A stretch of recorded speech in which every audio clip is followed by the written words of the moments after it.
దక్షిణామూర్తి ఇంటికి వెళ్లిన శివనారాయణకు మాలిని ద్వారా ఎదురుపడ్డ గుండె పగిలే నిజం.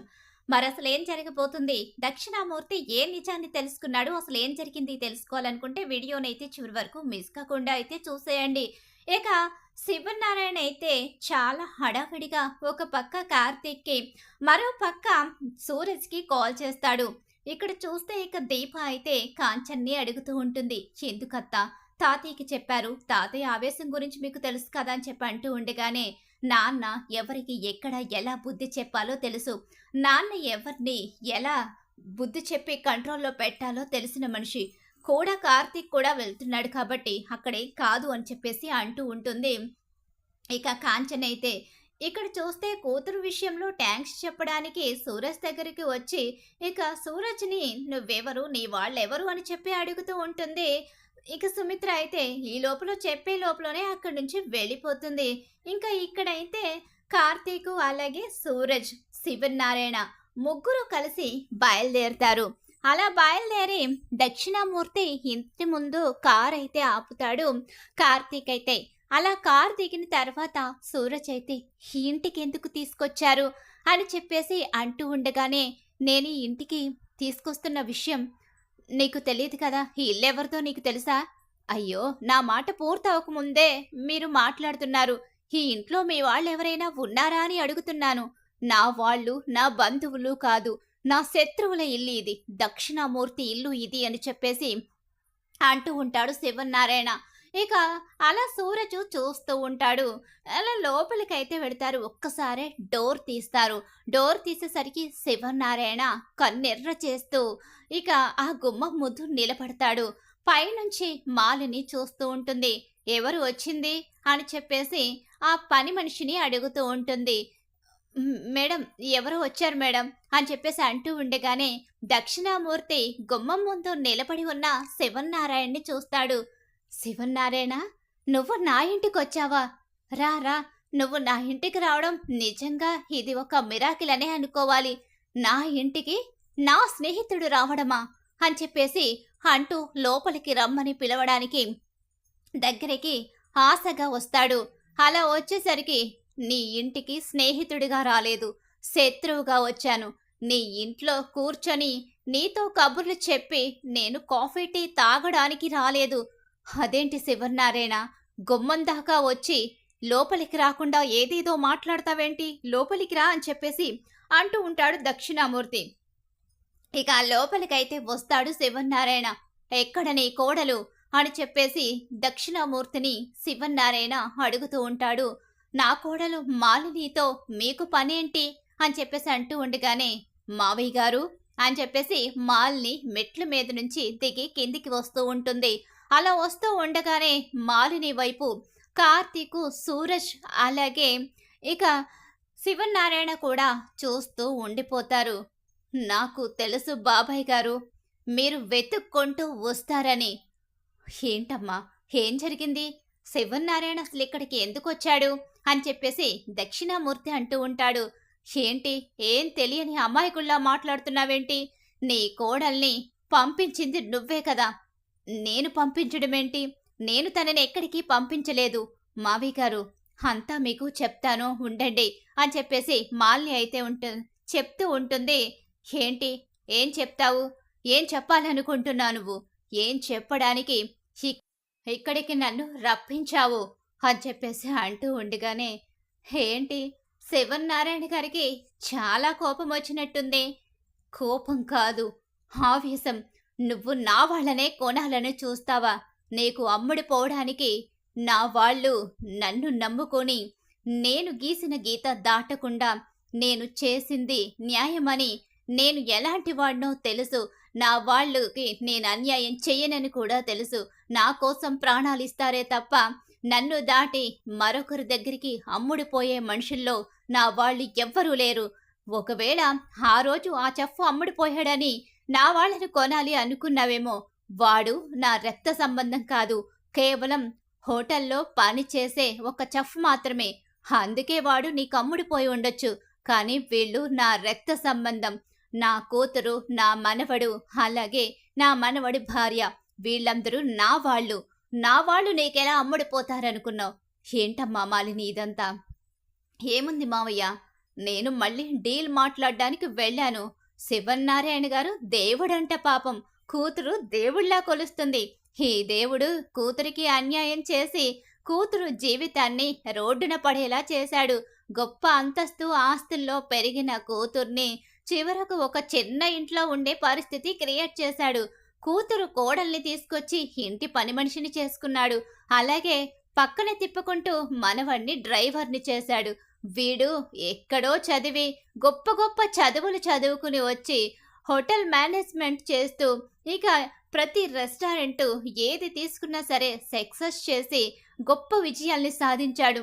ఈరోజు వీడిని దీనస్థితిలో నెట్టేసి ఒక డ్రైవర్ కింద మార్చేశాడు. ఇతను దేవుడెలా అవుతాడు? ఇతని బారి నుంచి వీళ్ళని నేను కాపాడాలి అనుకున్నాను మావయ్య గారు. కానీ ఈ మనవడు ఆ మాట వినకుండా ఈ తాతతో కంప్లైంట్ ఇచ్చినట్టున్నాడు. నా కూతురు జరిగింది అంతా చెప్పింది. నా కూతురికి నేను అన్యాయం చేశానా? నా కూతురికి ఎలా న్యాయం చేయాలో, నా కూతుర్ని ఎలా నేను కాపాడుకోవాలో నాకు తెలుసు. నా కుటుంబానికి నేనేంటో తెలుసు. నాకు నా కుటుంబం ఏంటో తెలుసు. నేను ఎవ్వరికీ అన్యాయం చేయను. ఇప్పుడు కోరుకున్న నా మనవడికి నా ఆస్తి అంతస్తులు ఇవ్వగలను. కానీ వాడు తన ఆత్మాభిమానాన్ని నమ్ముకున్నాడే కానీ తాత ఆస్తిని కోరుకోలేదు. వాడు పట్టుదలగా పంతంగా గెలవాలి అనుకున్నాడు. భార్య కోసం ఈరోజు నా ఇంటి పని మనిషిని చేసి నా ఇంటి డ్రైవర్గా మారాడు. కేవలం ఇదంతా వాడి భార్య కోసం వాడు చేసిన త్యాగమే తప్ప వాడు కావాలని నా ఇంటి డ్రైవర్ అవ్వలేదు. నేను వాడిని ఏ రోజు నా ఇంటి డ్రైవర్ని చేసుకోవాలి అనుకోలేదు. అయినా ఈ ఎక్స్ప్లెనేషన్ అంతా నీకు ఇవ్వవలసిన అవసరం కూడా లేదు. నా వాళ్లను కొనాలని చూస్తే ఈ శివన్నారాయణ నిన్ను క్షమించడు.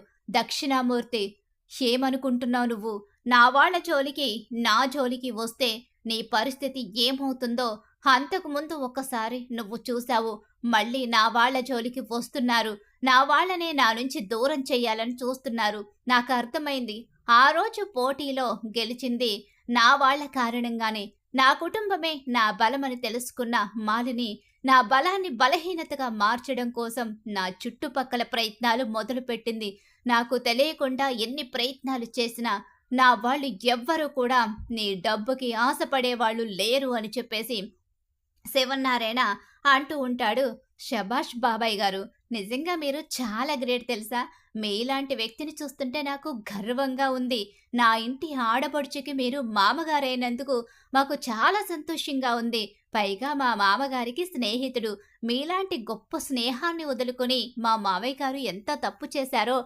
ఇప్పుడు అర్థమవుతుంది బాబాయ్ గారు. మీరు ఎంత గ్రేట్ అంటే కూతురు జీవితాన్ని చక్కదిద్దుకోగలరు, కొడుకు జీవితాన్ని చక్కదిద్దుకోగలరు. మీ ఇంట్లో జరుగుతున్న ప్రతిదీ మీకు తెలుసు. మీ ఎవ్వరికి అమ్ముడు పోని మనుషులు. మీ వాళ్ళకి మోసం అంటే తెలీదు. ఈ శివనారాయణ ఇంట్లో న్యాయం తప్ప అన్యాయానికి చోటే లేదు. అంతే కదా బాబాయ్ గారు మీరనేది? శివనారాయణని ఎవ్వరూ మోసం చెయ్యలేరని అనుకుంటున్నారు. మీరు మోసపోలేదన్నమాట. మోసపోయాను. స్నేహితుడి చేతిలో మోసపోయి గుణపాఠాన్ని నేర్చుకుని నాకు నేనుగా ఎదిగాను. ఈరోజు నన్నెవరూ మోసం చెయ్యరు కూడా. ఇంకా అయ్యో, ఒక్క స్నేహితుడి చేతిలో మాత్రమే మోసపోయారనమాట.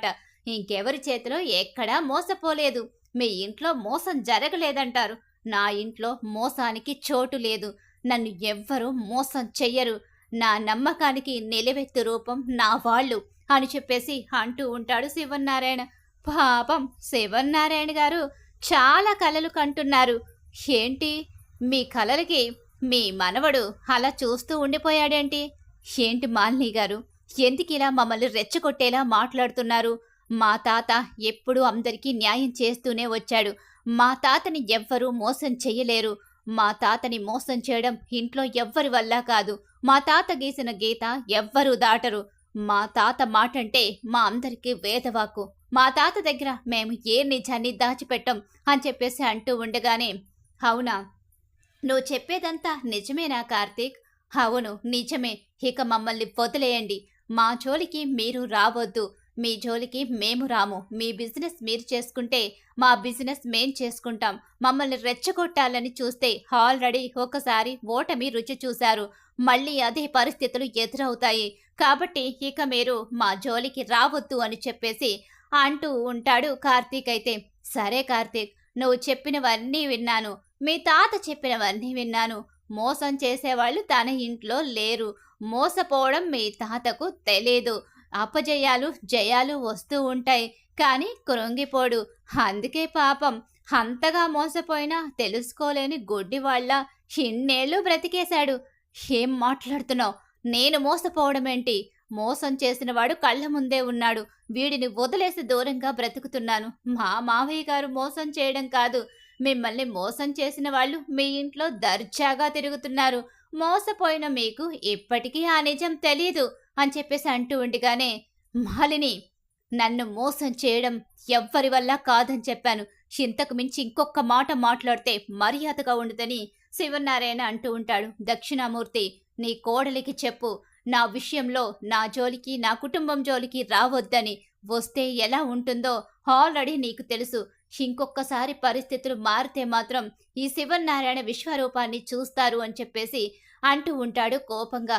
కార్తీక్, ఒక్కసారి ఇలా రా అని చెప్పేసి కార్తీక్ని దగ్గరికి రమ్మంటుంది. శివనారాయణ తలపై కార్తీక్ చేత ఒట్టు పెట్టించేస్తుంది. ఒక్కసారే కార్తీక్ శివనారాయణ ఇద్దరూ షాక్ అయిపోతారు. మీ తాత ముందు నువ్వే నిజము దాచిపెట్టలేదని, మీ తాత మీ ఇంట్లో ఎవ్వరి చేతిలోని మోసపోలేదని, మీ తాత కళ్ళల్లోకి చూస్తూ నిజం చెప్పు అని చెప్పనేసరికి ఒక్కసారే కార్తీక్ షాక్ అయిపోతాడు. శివనారాయణ షాక్ అయిపోతాడు. అలాగే సూరజ్ కూడా చూస్తూ నిలబడిపోతాడు. ఏంటిదంతా? ఎందుకు ఇలా చేస్తున్నారు? ఆ పెద్దాయన్ని ఎందుకు ఇబ్బంది పెడుతున్నారు? బాబు సూరజ్, నువ్వు ఆ ఇంటికి పరాయివాడివి. నువ్వు అలానే నిలబడు. వాడు పరాయివాడు కాదు, నా మనవడితో సమానమని చెప్పి సూరజ్ను కూడా తన మనవడితో పోలుస్తాడు. ఇప్పుడు మాట్లాడవలసింది మనమెవ్వరేం కాదు, మీ తలపై ఒట్టు పెట్టి మీ కళ్ళలోకి చూడలేక తలదించుకుని నిలబడ్డ మీ మనవడు. నిజం చెప్పు కార్తీక్, నువ్వు ఏ నిజాన్ని శివనారాయణ ముందు దాచిపెట్టలేదా? అసలు శివనారాయణకి మీ ఇంట్లో తెలియని నిజమే ఏమీ లేదా? శివనారాయణ కుటుంబంలో ఏం జరుగుతుందో శివనారాయణకి పూర్తిగా తెలుసా? చెప్పు అని చెప్పేసి అంటూ ఉండగానే ఈలోగా కార్తీకు తల మీద నుంచి చెయ్యి తీసే ప్రయత్నం చేస్తాడు. లేదు, నువ్వు బాబాయ్ తల మీద ఒట్టు పెట్టావు, మీ తాత తల మీద ఒట్టు పెట్టావు. నువ్వు ఒట్టు తీసి నువ్వు అబద్ధం చెప్తే మాత్రం మీ తాతయ్య పరిస్థితి ఏమవుతుందో నీకు తెలుసు. నువ్వు ఇప్పుడు నిజం చెప్పాల్సిందే. నువ్వు దాచిపెట్టిన నిజం బయటపడాల్సిందే. నువ్వు దాచిపెట్టిన నిజమేంటో, మీ తాత ఎవరి చేతిలో మోసపోయాడో, ఆ ఇంట్లో 20 ఏళ్లుగా ఏం జరుగుతుందో, ఏం అన్యాయం జరిగిందో నాకు తెలుసు. నా నోటితో చెప్పమంటావా? నువ్వు చెప్తావా అని చెప్పేసి అనేసరికి, అంటే దీప గురించి ఈ మాలిని గారికి తెలుసనమాట. ఇప్పుడేం చెయ్యాలి? పైగా తాత తలపై బొట్టు వేయించి మరీ నా చేత నిజం చెప్పించే ప్రయత్నం చేస్తుంది. కార్తీక్, ఏంటి ఇంతసేపు ఆలోచిస్తున్నావు? అంటే నా దగ్గర మీరేదైనా నిజాన్ని దాచిపెట్టారా? మాలిని చెప్తుంది నిజమేనా?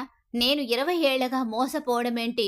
నన్ను మోసం చేసింది వీడు తప్ప ఇంకెవ్వరూ లేరు. ఏంటి కార్తీక్, మీ తాత ఏదేదో మాట్లాడుతున్నారు. చెప్పు, ఏం జరిగిందో? అసలు మీ తాత 20 ఏళ్ల క్రితం ఎలా మోసపోయాడో అసలేం జరిగిందో చెప్పు అని చెప్పేసి అంటూ ఉండగానే, నేనేం చెప్పలేను, నాకేం తెలియదు. మా తాత ఏ విషయంలోని మోసపోలేదు. నన్ను వదిలేయండి మాలిని గారు. మా తాతని నన్ను వెళ్ళనివ్వండి. ఎందుకంత హడావిడిగా వెళ్ళిపోవాలనుకుంటున్నావు? నిజాన్ని ఎంతకాలం దాచిపెడతావు?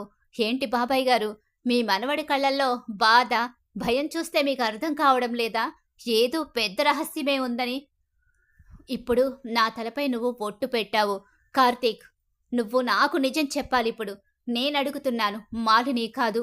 నువ్వే నిజాన్ని దాచిపెట్టావో చెప్పకపోతే ఈ తాత చచ్చినంత ఒట్టే అని చెప్పేసి శివనారాయణ చెప్తూ ఉంటాడు. ఒక్కసారే కార్తీక్ షాక్ అయిపోతాడు. తాత, అదంతా ఇప్పుడు కాదు, తర్వాత మాట్లాడుకుందాం. లేదు, ఈ మాలిని నోరన్నా మూతపడాలి, లేకపోతే నా కళ్ళన్నా తెరుచుకోవాలి. అసలేం జరిగిందో చెప్పు కార్తీక్. అంత పెద్ద రహస్యం ఏంటి అని చెప్పేసి అడిగేసరికి, నన్ను క్షమించు తాత, నీ దగ్గర ఒక నిజాన్ని దాచిపెట్టాను. అలా అని ఇది మొదటి నుంచి నాకు తెలిసిన విషయం కాదు. నాకు తెలిసేసరికే అంతా అయిపోయింది. ఏమైందిరా? ఏంటా నిజం? పారు నిన్ను మోసం చేసింది. ఏంటి? పారిజాతం మోసం చేసిందా? ఏం మాట్లాడుతున్నావు కార్తీక్? నాకేమీ అర్థం కావడం లేదు. ఏంటమ్మా? ఏంటిదంతా? ఏంటి మాలిని? అని చెప్పేసి దక్షిణామూర్తి అడుగుతూ ఉంటాడు. సూరజ్‌కి కూడా విషయం తెలీదు కాబట్టి సూరజ్ కూడా అలానే చూస్తూ ఉండిపోతాడు. ఏంట్రా కార్తీక్? నన్ను పారిజాతం ఏం మోసం చేసింది? దానికి చిన్న చిన్న తప్పులు చేయడం అలవాటే. అలా అని మోసం చేయడం తెలీదే? లేదు. నీ మీద పగ ప్రతీకారంతో చిన్నతనంలోనే జోష్న పుట్టిన వెంటనే బిడ్డల్ని మార్చేసింది. అంటే ఇప్పుడు మనింట్లో అవును తాత. మన ఇంట్లో ఉంటున్న జోష్న నీ మనవరాలు కాదు. అంటే మరి తను తను ఎవరో కాదు తాత. పారిజాతం మన పారు మనవరాలు, దాసు కూతురు అని చెప్పనేసరికి ఒక్కసారే షాక్ అయిపోయి ఉండిపోతాడు శివన్నారాయణ. ఏం మాట్లాడుతున్నావురా కార్తీక్? ఇన్నేళ్లగా అవును, మిమ్మల్ని మోసం చేసింది పారు. పారు మోసం చేసి తన మనవరాల్ని మన ఇంటి వారసురాల్ని చేసి మన ఇంటి వారసురాల్ని చంపేయమని చెప్పింది. ఏంటి? చంపేయమని చెప్పిందా? అంటే నా వారసురాలు చచ్చిపోయిందా? ఏంటి కార్తీక్? పూర్తిగా చెప్పు. చచ్చిపోయిందా? ఆ ఇంటి ఆడపిల్ల శివన్నారాయణ వారసురాలు బ్రతికే ఉంది కదా, తనెవరో కూడా చెప్పు అని చెప్పేసి మాలిని అంటూ ఉండగానే, అవును తాత, నిజమే. మన ఇంటి వారసురాలు నీ మనవరాలు బ్రతికే ఉంది. నా మనవరాలు బ్రతికే ఉందా? మరి ఎవర్రా నా మనవరాలు అని చెప్పి అంటూ ఉండగానే, ఇక నీ ఇంట్లో పని మనిషిగా పని చేసిన దీప అని చెప్పి మాలిని అనేసరికి అక్కడ దక్షిణామూర్తికి, శివనారాయణకి అలాగే సూరజ్కి చాలా పెద్ద షాక్ ఎదురైపోతుంది. తను చెప్పేది నిజమేనా? దీప దీప నా ఇంటి వారసురాలా? కార్తీక్ చెప్పరా? అవును తాత, దీపే దీపే అత్త మామయ్యల కన్న కూతురు, జోష్న దాసు మామయ్య కూతురు అనేసరికి ఇక ఒక్కసారే శివనారాయణ షాక్ అయిపోయి కుప్పకూలిపోతాడు. హేం బాబాయ్, ఇప్పటికైనా కళ్ళు తెరుచుకున్నాయా? నీ ఇంట్లో నీ కళ్ళు కప్పి 20 ఏళ్ల పైనుంచి దాచిన నిజం. నువ్వు పెళ్లి చేసుకున్న నీ రెండో భార్య నా ఇంటి ఆడపడుచుని మోసం చేసి తన మనవరాల్ని ఇక నా ఇంటి ఆడపడుచు చేతిలో పెట్టి తను 9 నెలలు మోసిన కన్నబిడ్డని తనకి దూరం చేసింది. ఆ విధి మళ్ళీ తనని దగ్గరికి చేర్చింది. ఆ రోజు చంపేయమని ఇచ్చిన ఆ వ్యక్తి ఇక చంపకుండా బస్టాండ్లో వదిలేయడం కారణంగా ఈరోజు నీ మనవరాలు బ్రతికుంది. లేకపోతే ఆ పసి ప్రాణం ఆ రోజే పోయేది. శివనారాయణ గొప్పవాడు, దేవుడు, నీతి నిజాయితీ ఉన్నవాడు. శివనారాయణని ఎవ్వరూ మోసం చేయలేరని విర్రవీగుతున్న మీకు మీ ఇంట్లోనే మీకు వెన్నుపోటు పొడిచారు. ఇది ఇప్పుడు జరిగింది కాదు, ఏళ్ల క్రితం జరిగింది. ఇన్నేళ్లగా ఈ శివనారాయణ ఏమైపోయాడు? ఆ పౌరుషం, పంతం, తెలివితేటలు ఇవన్నీ ఎక్కడికి పోయాయి అని చెప్పేసి గంభీరమైన గొంతుతో మాలిని అంటూ ఉంటే ఒక్కసారే షాక్ అయిపోయి ఉండిపోతాడు శివనారాయణ. కుప్పకూలిపోతాడు. మరి ఇన్ని రోజులు ఎందుకురా ఈ నిజాన్ని దాచిపెట్టావు అని చెప్పి అంటూ ఉండగానే, ఈ నిజాన్ని చెప్పాలి అంటే జోష్ను గురించి అన్ని నిజాలు చెప్పాలి, పారు చేసిన మోసాలు చెప్పాలి. ఇప్పుడు అత్తకున్న పరిస్థితిని బట్టి నిజాలు చెప్పే స్థితి లేదు. అత్త జోష్న మీద అమితమైన ప్రేమను పెంచుకుంది. జోష్ని తన కూతురు అనుకుంటుంది. కానీ జోష్న తన కూతురు కాదు అని తెలిసి, తన కూతురికి అన్యాయం జరిగిందని తెలిస్తే అత్త తట్టుకోలేదు. అందుకే నిజాన్ని దాచిపెట్టాల్సి వచ్చింది తాతయ్య. నన్ను క్షమించు తాతయ్య. దీప నీ ఇంటి అసలు వారసురాలు. ఈ విషయం దీపకి కూడా తెలుసు అని చెప్పి అంటూ ఉంటే ఇక దక్షిణామూర్తి అలాగే శివనారాయణ, సూరజ్ అందరూ షాక్ అయిపోతారు. నా మనవరాలికి నీ ఇంట్లో ఇంత అన్యాయం జరిగిందా? ఇదేనా శివనారాయణ? నువ్వు నీ ఇంట్లో వాళ్ళ విషయంలో తెలుసుకున్నది? నా కూతురికి, నా అల్లుడికి, నా మనవరాలికి నువ్వు ద్రోహం చేశావని చెప్పి దక్షిణామూర్తి నిలదీస్తూ ఉంటాడు. నిజం తెలుసుకున్న శివనారాయణ నోటి వెంట మాటలు రావు. షాక్ అయిపోయి ఉండిపోతాడు. ఇక అలా మాలిని ద్వారాగా గుండె పగిలే నిజం శివనారాయణ ముందు బయటపడిపోతుంది. శివనారాయణ నిజం తెలుసుకోవడంతో నోట మాట రాకుండా ఇక ఏం మాట్లాడాలో తెలియక కుప్పకూలిపోతాడు. ఆవేశంగా వచ్చిన శివనారాయణ ముందు నిజమెప్పుడైతే మాలిని చెప్తుందో ఇక ఒక్కసారే కార్తీకు, శివనారాయణ, సూరజ్‌కి కూడా షాక్ ఎదురవుతుంది. మరి ఖచ్చితంగా రాబోయే కథలో ఇలా అయితే జరగబోతుంది. మరి ఇలానే జరగాలని మీరు కోరుకుంటున్నారా? అయితే వీడియోని తప్పకుండా లైక్ చేసేయండి. అలాగే మా వీడియో కనుక మీకు నచ్చినట్లయితే పక్కనే ఉన్న హైప్ బటన్ మీద క్లిక్ చేసేయండి.